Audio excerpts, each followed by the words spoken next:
if that happens, if there is suddenly a bunch of, we will have confirmed that this is a public relations trip and not a real trip to assume responsibility for a place that's part of the United States, not because of our choice, but because we've been submitted to that.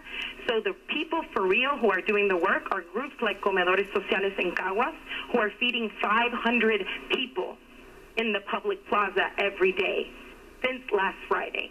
People, organizations like Taller Salud in Loíza, who distributed 300 lunches yesterday. We are not waiting for his help, and the military is not helping. The military right now, what it's doing is occupying Puerto Rico. It's making it even more difficult to get help on the ground. We have even heard a story from a comrade in Utuado who came to San Juan and told us that citizen brigades were helping to clean a street and to rebuild, to create a new way to cross a river, and police and local military told them to stop, that was not their role.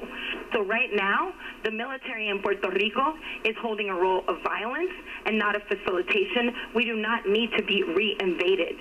We need to recognize that at the core of this is precisely the militarization of Puerto Rico and the poverty that has come with it.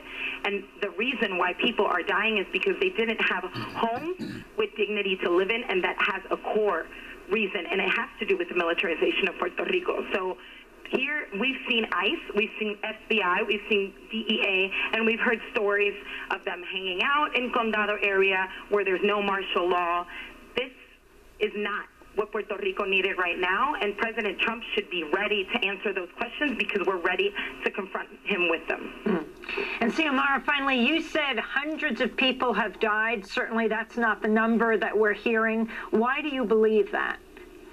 Because the amount of incommunication, with the stories that come through the places we are trying to connect people, is people getting hitchhiking from 3 hours away and telling us about neighbors who have had to bury their family members in their backyard. Because we know of hospitals where we've taken press that have 15, 20 bodies waiting what to do, where usually they only have space for 8. So I am taking responsibility for saying the damage, the loss of life is a lot bigger than is being reported. I believe people know this, and this is information that is not being shared. And the people on the ground know this because we have stories of comrades who've lost people after Hurricane Maria because lack of oxygen, because of the heat, because of lack of water. I have people directly who have lost grandmothers and uncles. We are talking, I believe, we are talking about hundreds, and I believe in a couple of weeks, time will give us the reason.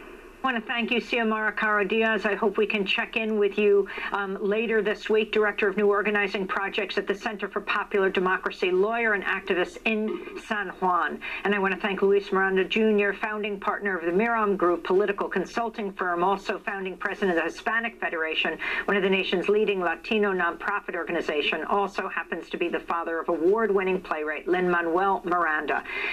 Luis Miranda's new piece we'll link to in the Daily News. Puerto Ricans aren't lazy and will remember Trump's bad hurricane response. When we come back,